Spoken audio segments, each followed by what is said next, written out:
Hello, the world. Welcome back to Marketing as a Foreign Language. This the 309th episode. Honestly, this morning when I was thinking about my guest on the show, I couldn't remember if it was his third, fourth, or fifth appearance. All I know is that he is the most returningest, it's a word I just made up, guest on the show. And he shared with me backstage that the cancer has reappeared. Now, he's battled brain surgeries, obesity, multiple bouts with cancer. This current one is multiple myeloma, I want to say, and then a skin cancer. I mean, you want to talk about putting your life into perspective. If you're listening to this right now, you are in the right place, because hearing stories like this, for me, always helps me appreciate, feel more gratitude, that sort of thing. Last episode, Keith shared quite a few interesting anecdotes. If you haven't had a chance to listen to those, you might want to stop this right now and go back and get caught up. But you are in the right place at the right time. Fear not. He jumped into Boston Harbor, but he took his shoes off first. Got to remember to take off those shoes before you jump into Boston Harbor. I want to say it was in the winter months. You can correct me if I'm wrong. But he also ended up going to a bar where they knew his name, and he said it's not all it's cracked up to be. Ended up meeting his I want to say second wife there. So I mean, the incredible adventures of Keith Guernsey. We are in the thick of it now, and we're just getting warmed up. So welcome back to the show, the one, the only, the saintly Keith Guernsey. Thank you, Kel, and that's quite an introduction. I don't know if I can live up to that, but just to reinforce what you said, yes, the dive into Boston Harbor was on December 7th, which is a very well, a day that I remember quite well. It's also Pearl Harbor Day. So while the Japanese were bombing Pearl Harbor, I was bombing myself into Boston Harbor. And it was not, I don't recommend it, especially not in the middle of December.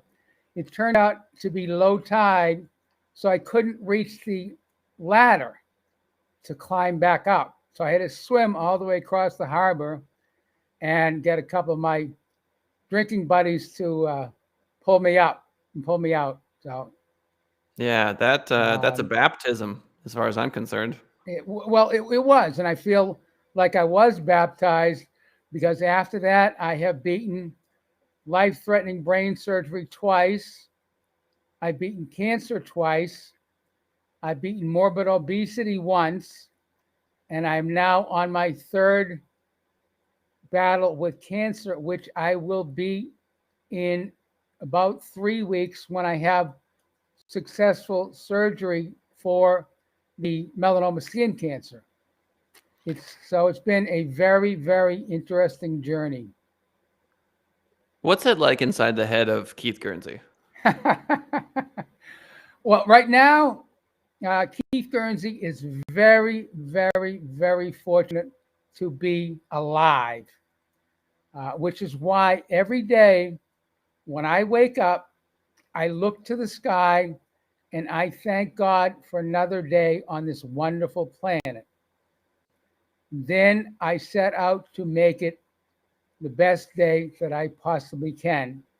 I've said in previous shows, I lean over and kiss my lovely wife, Susan, good morning, and tell her how much I love her. And then I pick up our spoiled, adopted 4-foot daughter, Zoey, and tell her that I also love her too. And she licks my nose in recognition that I'm telling her that. Whether she understands it or not, I don't know, but I think she does in some way, shape, or form. And then I head on to the gym, and I get my mind right and my body right, and I put in an hour in the gym, and then I write some more stories, books, what have you, and just be the best husband, father, grandfather that I could possibly be each and every day. Yeah. I wonder how many people who are 10 years old, 6 years old, have a similar mindset. Do you think it's an age thing? Well, I think a lot of it has to do with your age and your experiences in life, and especially overcoming life's bumps in the road, blips on the radar screen, if you will, and learning to, as it were, roll with the punches, and again realize that every day is precious, every day is a gift. Yeah. So, So let's dive back to when you were a little bit more of a party animal. So do we you're have to? we sure do. No, I'm kidding. It's Um, obligatory. yeah, really. I want to clean it up a little bit so that if in future years my grandsons um, watch this, which I'm sure they will at some point in time, they'll understand that I learned from my experiences. Yes, I was a party animal. Yes, I was the Framingham State version of John Bluto Bukarski. But I learned from every experience. And I think a lot of it has to do with why I'm so fortunate to be here, because there were any number of situations and instances where I would not, I would not have survived. I like to think I was resilient back in the day. Hmm. So, Yeah, I mean it is funny to me. I'll see folks in their 40s, 50s. Just the other day there was a woman. And my mantra nowadays has been love everyone, love mhm. all, everything, like Well, it's good. love, just love. And anyway, she was complaining about skateboarders, and her husband, I think, her boyfriend, were looking for a sign that said no skateboarding. And my initial reaction to that was like, why is she so upset with these other human beings that are doing this thing? Yeah, But exactly. then I caught myself and I go, well, I'm not loving her. So if I'm judging her for judging those people, then I'm Yeah. then I'm not loving her, right? And so I absorbed the fact that this bothered her, and that I'm like, okay, I can love you anyway. It's like, I get Mm, it. I can love the skateboarders that you don't like, and I can love you even though you two don't love each other, right, right? exactly. Right? It's like, that's still my perspective. And I think like people, they'll always look back on the younger generation and they'll say things like, oh, they spend too much time on screens. They've got all these judgments, about the new generation, and Right, then they get exactly. older. But anyway, I said all that to say this, which is to say, hey, grandkids, hey, great grandkids of Keith Guernsey, you're gonna be okay. He loves you. Whatever Yeah, you're really. going through, whatever like virtual environment you're in right now, listening to this, it's everything he's saying is out of love, right? Exactly. And I'm hoping everyone can take, um, learn from my experiences, and learn to be positive and mindful of others who are different than they are, and be respectful. And if my two grandsons are excellent hands with our son Keith and our daughter-in-law Kate, and I know that they will raise them right, so that Bo and Harry will be wonderful, caring uh, human beings who can contribute to our society. If one of them becomes the president, I'd be thrilled, and the other one becomes the vice president. As kind of a tag team, that would be just ideal. And But shout out to Bo and Carrie's great grandchildren listening to this. yeah, exactly. 280 years from now, we Yeah, see you. exactly. Yeah, we see you. We hear you. And I'll still be here. I Ah, hope. Well, well, not then, but my goal, as I stated to a gentleman I was speaking to earlier, was to be the first three-time cancer survivor to live to be 100. oh, hello. And I feel like I can. You asked me how old I am, and my driver's license says 69, but I don't feel it. I feel maybe some days 29. some days 39, but never 69. You know, Mm-hmm. I'm very Yeah, fortunate. yeah, you've got that iron will of positivity, and that's what one of I think that might be your most attractive quality is Thank that you. you've done the work to stay positive. Yeah, it certainly hasn't been easy. Um, but, every time, I want to be a little bit lazy or maybe feel a little sorry for myself.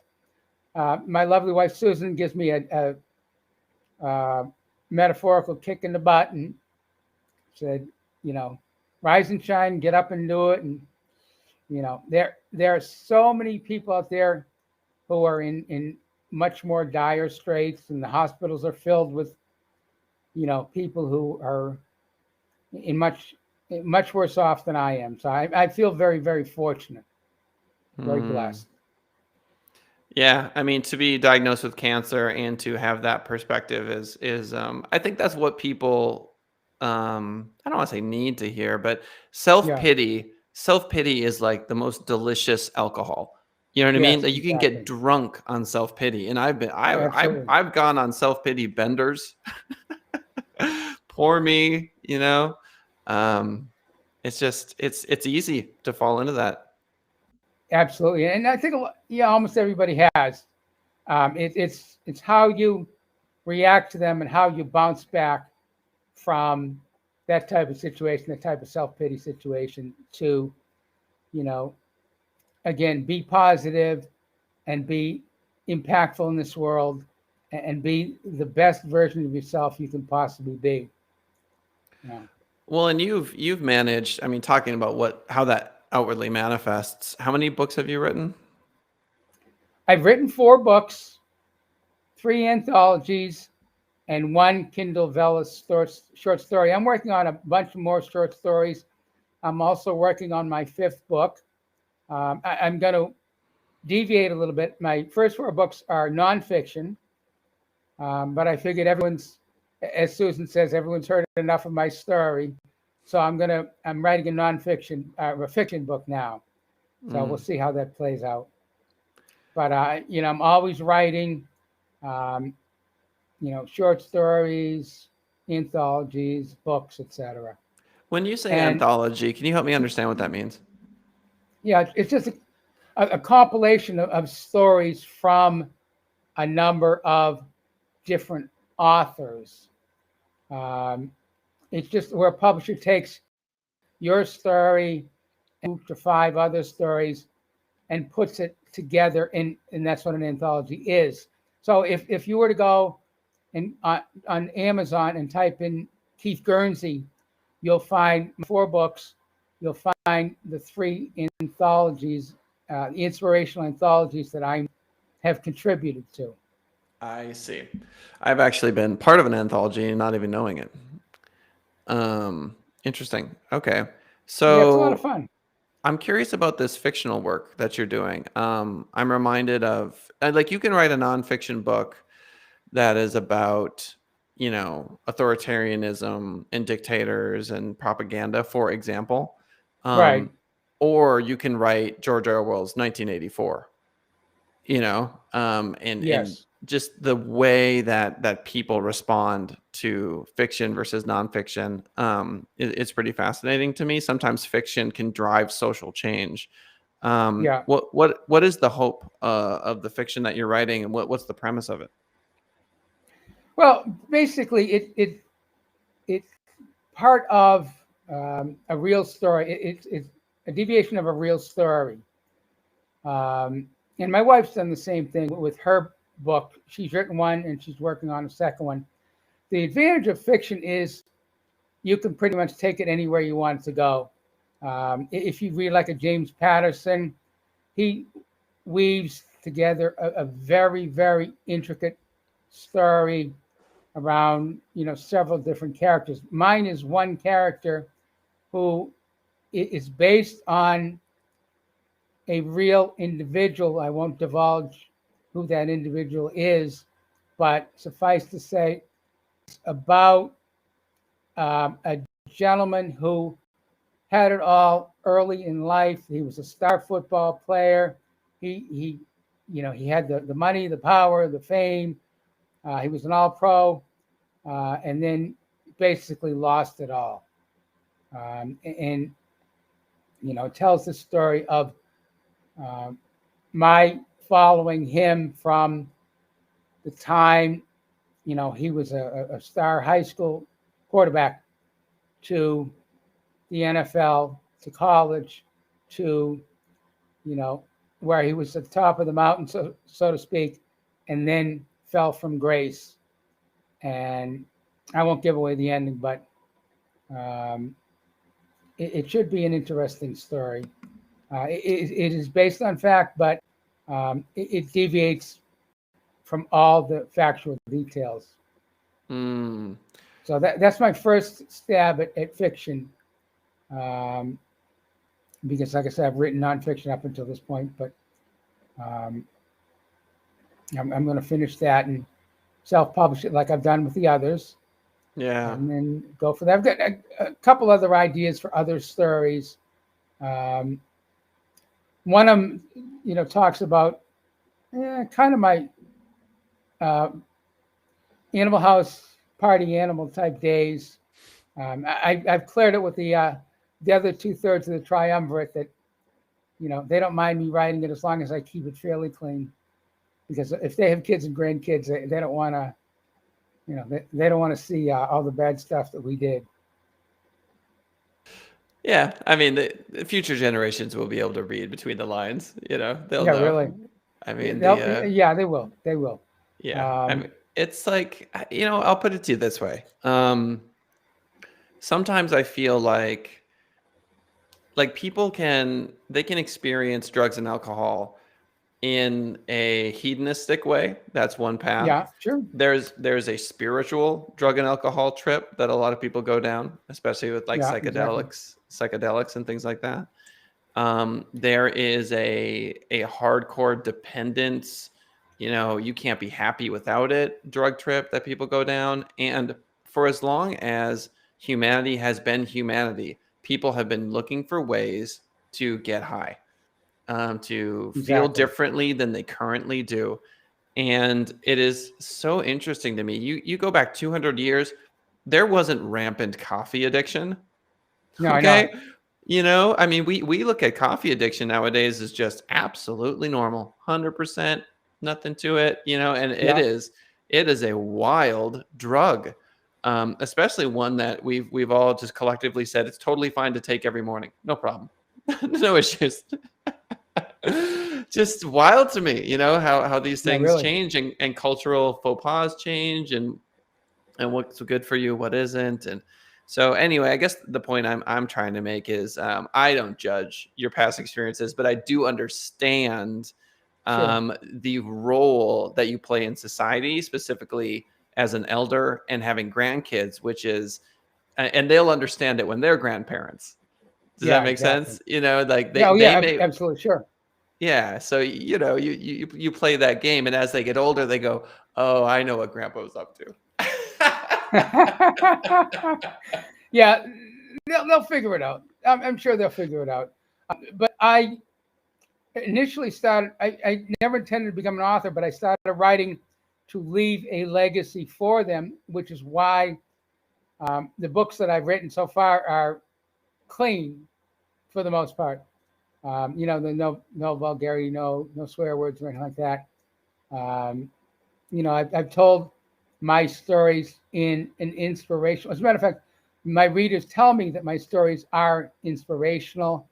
I've gotten emails from people that said the story brought them to tears, and that type of thing is very powerful to me and very meaningful and very rewarding. That people say my stories were inspirational, and it's a real pleasure to share those with the world.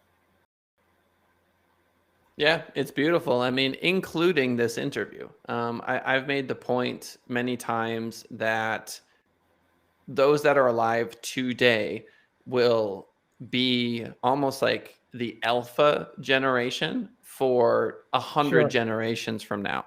because there is so much Keith Guernsey content out there, as Yeah. opposed to you. Like, can you spend, 200 hours enjoying all the content that your grandfather left behind?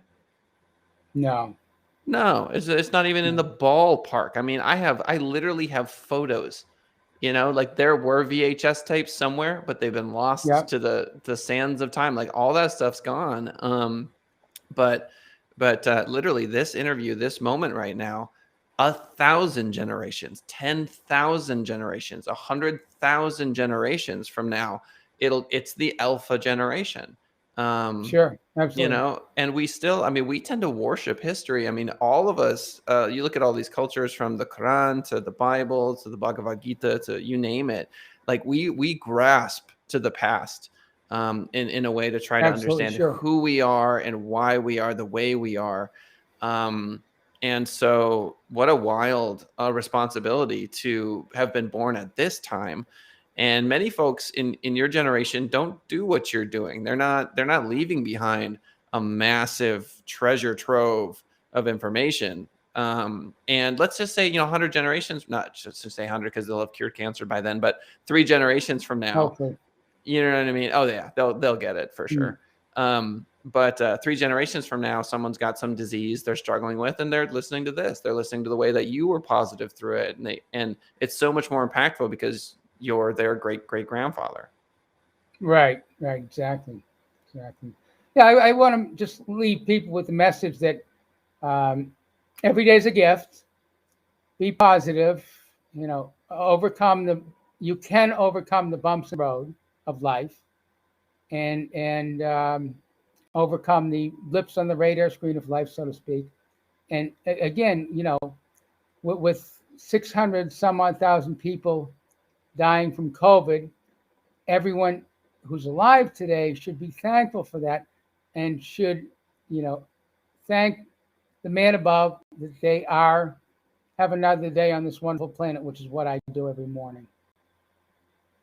Yeah, I mean, even just that statement of enjoying this wonderful planet, I think a lot of people aren't even there.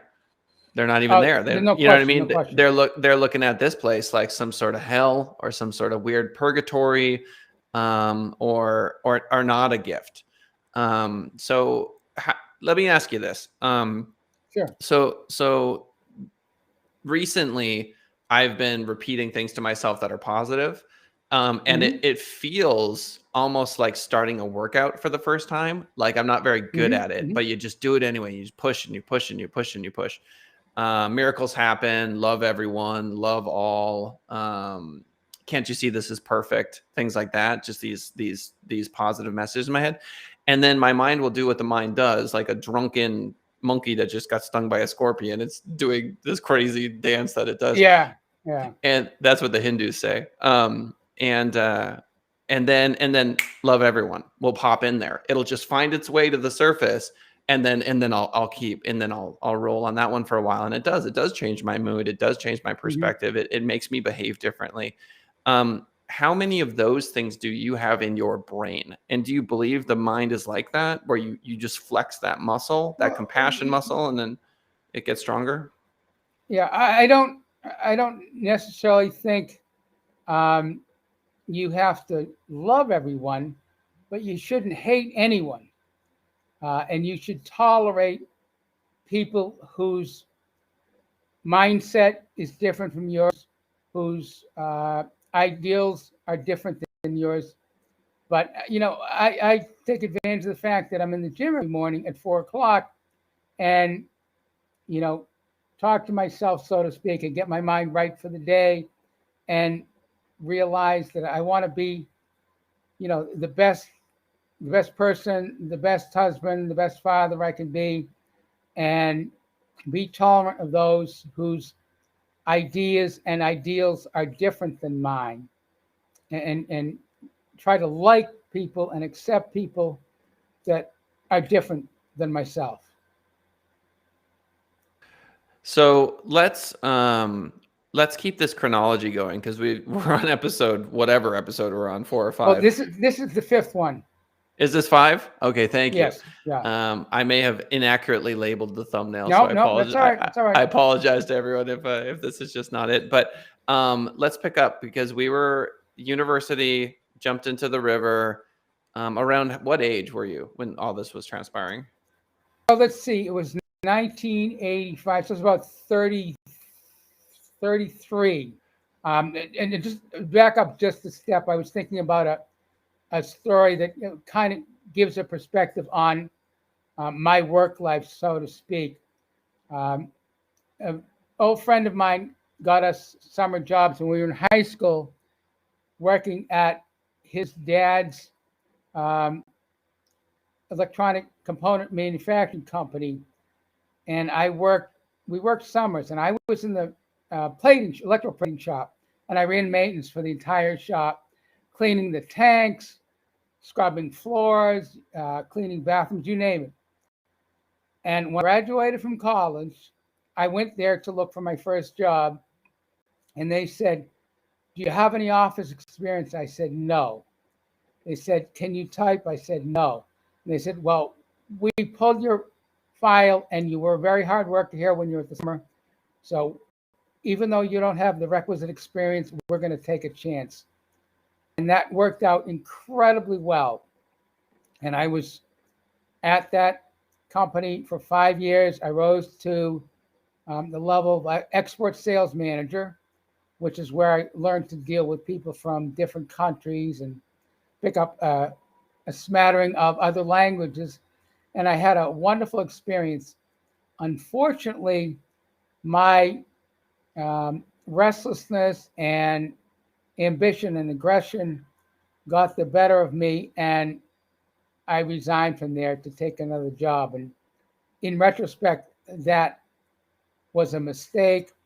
And I have since repeated that mistake several times in my work life. But I finally settled down, jumping ahead to, after the swim and maybe, almost dying swimming in the cold Boston Harbor in the middle of winter gave me some new perspective or a new lease on life, if you will. And I finally settled down and found a sales position at a company in New Hampshire. And then I worked for them for 7 years in 2 different divisions. And I kind of settled down throughout the rest of my career. I'm still in sales and still in sales management, but every place I went was a learning experience, and got to the point where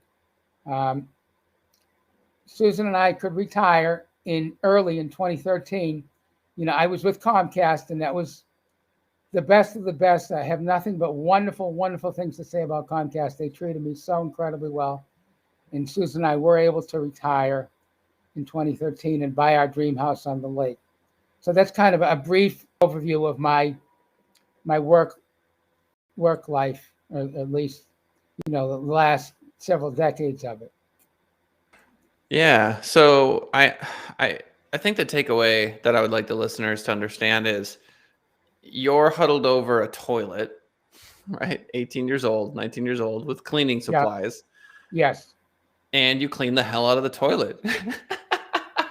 Well, I did that much more, but one of the interesting things I did was, I don't know if you probably nobody has ever been in a plating shop, but to plate electronic components, gold and silver, what have you, they have massive, massive tanks that have to be cleaned. And it's my responsibility to put on the suit, the gloves, the hat, the glasses, and actually get lowered down into that tank and scrub the walls on that gold plating tank. So I learned, that was really, my father blessed me with a very strong work ethic, but I put it in place at Camion, scrubbing out the plating tank, scrubbing toilets, scrubbing everything else, waxing floors, you name it. Yeah, I mean that to me is because great salespeople are humble. they're able to humble themselves, because I mean, I don't know how to describe it. Building a relationship with someone, nobody wants to talk to someone who's just full of themselves. Nobody, you know what I Right. mean? They're not interested. And all these sales tactics that you learn when you get into the sales world, it's sort of like, it's like you're a white belt. If you're still using tactics and techniques, Yeah. it's not until you Exactly. when you get to like the black belt level, you realize it's like, no, I'm going to do what works in the moment. And I'm not going to be trying to calculate this next move. And great salespeople are like that too. Natural flowing conversations. They actually care about you. They actually want to get you a good deal. Yeah. They can tell when you're getting upset. They'll switch gears. I mean, there's just a million different ways of going about it. But the point I'm trying to make is, if Keith hadn't scrubbed the hell out of the toilets, he wouldn't, wouldn't have started in the sales thing. So that like exactly. scrubbing a toilet and selling are a lot more, they're similar things. I know they seem like two totally, completely different things, but if you do them both well, I mean, that's why they gave you the chance, because you did the Right. thing, Exactly. you did it right. You said you did it. And I'm recently separated, right? And what I've I'm found sorry to hear is, that. oh, don't, it's all good. And what I found is, a lot of people will say and not do. There's a Yeah. lot of that, a lot of saying that they're gonna, do something, and it's just not do it. So it seems like such a no-brainer to do what you say you're going to do, but it's not everyone Yeah. does that. We always used to say talk is cheap, and I'm from the show me state, as in, show me, don't tell me. Show me what you're going to do. Don't tell me what you're going to do. And, I've always tried to, throughout my work life, I always try to put that into practice on a daily basis. And, fortunately was very successful doing that, which again gave us the opportunity to retire early. But it was a fun ride, 40-year ride in sales and sales management. And I enjoyed every minute of it, every minute of it. And So that's let's my story. I'm sticking to it. sticking to it. So let's dive into some of the sales stuff, right? So 33, where were you working when you jumped into Boston Harbor? What was your job then? I had just been laid off. Myself and two Uh, other friends, we had just been laid off from Computerland, which is at the time was the computer company to buy a desktop computer from. They had, I don't know how many hundreds of stores all over the country. They were thriving like crazy. People were coming in. I remember Dunkin' Donuts. I'm sure you know Dunkin' Donuts. Coming in and buying 6, 8, 10, 12 laptops at a time because they were right down the street. And, I was in the direct sales, not in retail, although we always took a turn doing, a day in the retail store. But one day they, made the decision to do away with the direct sales force. So I got laid off along with two of my buddies. And he lived in Boston, Faneuil Hall. We decided to go bar hopping, and we did. We didn't miss many bars that day. And we got to the bridge over Boston Harbor, and there were two other guys. They met me. They bet me $100 each that I dive in, and I had enough liquid courage, so I did. But like I said, I wasn't able to. It was low tide, so I couldn't reach the ladder to climb out. So I had to swim all the way across the harbor. yeah. Um, So that's interesting to me, because the last time you told this story, I didn't realize that you had just been laid off. So oh yeah, oh there yeah, was that psychological yes. pain, right? Of, Oh, without question, yeah. yeah. And then Yeah, there's something about, I think you and I are similar in this regard. As much as I don't want to, I have something to prove. yeah. Right? I do. I got something to prove. I've got that thing in me that wants to be successful. And here's a good example. I'll tell you a story. I was hanging out with my sister and her husband in the mountains in California, and there was a waterfall, and my sister's like, she's like, "Do you think you could swim to that waterfall?" And I'm like, "Yep." Same thing, you know. I'm just like, "Yeah, that's just man strong," you know. And Yeah. I get in the oh, that water was, oh, it was from the Cold. mountains, like it came directly from the mountains. And it wasn't until later I Googled it and I saw that, like, yeah, you can easily die. Like your muscles can seize and you just drown. Sure. Oh, Um, without question. I got into the water, I started swimming, and I have never experienced a cold quite like that. And I stood under the waterfall for a picture, right? The water's just like from a kung fu movie. And I swim back out. My body is completely numb. Can't feel a thing. But yeah, I mean, I just when someone says, "Hey, can you do that thing?" my ego is like, "Yes, of course I can." Yeah, Look, you know, of course. so we have that in common.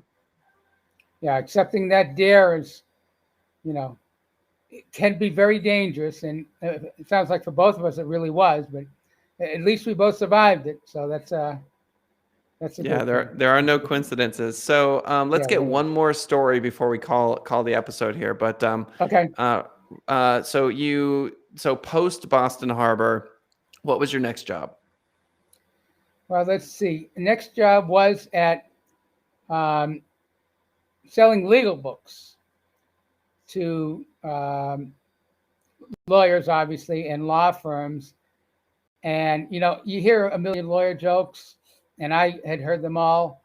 And I said, I owe nothing but gratitude to lawyers because I sold enough legal books to help me finance and pay cash for my dream condominium up in Lake Lanier.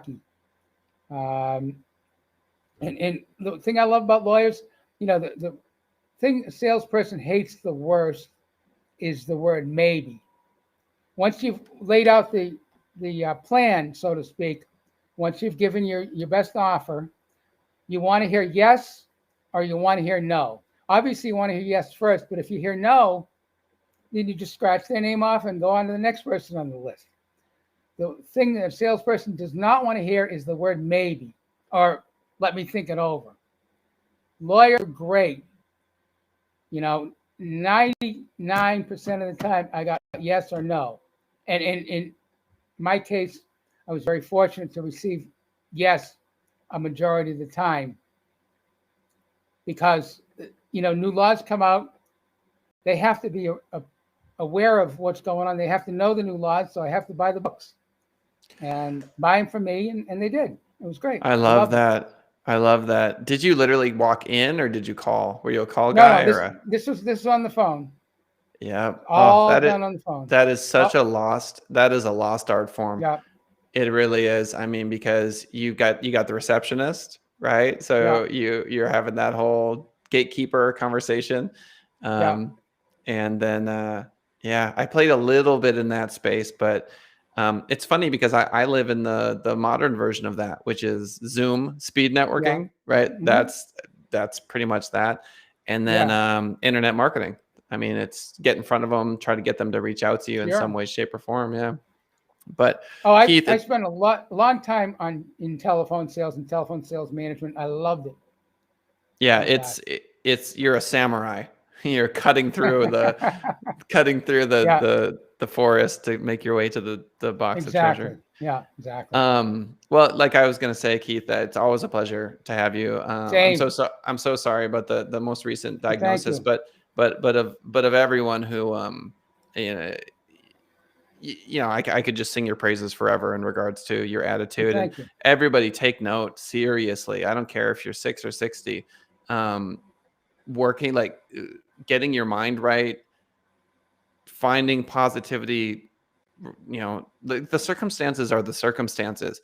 Being able to, I don't know how to describe it. I mean, positivity is probably a good way of putting it, but gratitude, gratefulness, you all know what you need to do, but you got to actually do the work. You got to do the work inside that head of yours, you know, like you got to monitor those thoughts. You got to push positive thoughts through that brain of yours as best you can. And Keith obviously is a shining example of what that manifests, like having fought and beaten cancer so many times. So Keith, tell the folks where they should purchase your books and all that good stuff. Amazon, just type in Keith Guernsey. You can find me on Twitter, on LinkedIn, on Facebook. You can email me at theguerns2005@yahoo.com. And for those of you who don't understand my Boston accent, that's T Tom, H Henry, E Edward, G George, U Unicorn, R Robert, N Nancy, S Sugar 2005@yahoo.com. Yep, reach out to them. This is the universe telling you that you should email the GUERNS. Just do it. If you have a show, interview them. If you just want to chat, I'm sure the GUERNS would love to, reach out, Happy talk to to, folks. anytime. And yeah, exactly. Anytime. You know what I mean? So, all right. Special thanks to Keith Guernsey, obviously our amazing guest today. And that is Marketing as a Foreign Language, episode 309. Thanks for having me on, Kellen. Yes, sir. Take We'll see care y'all now. later. All right. See you Bye, later. guys.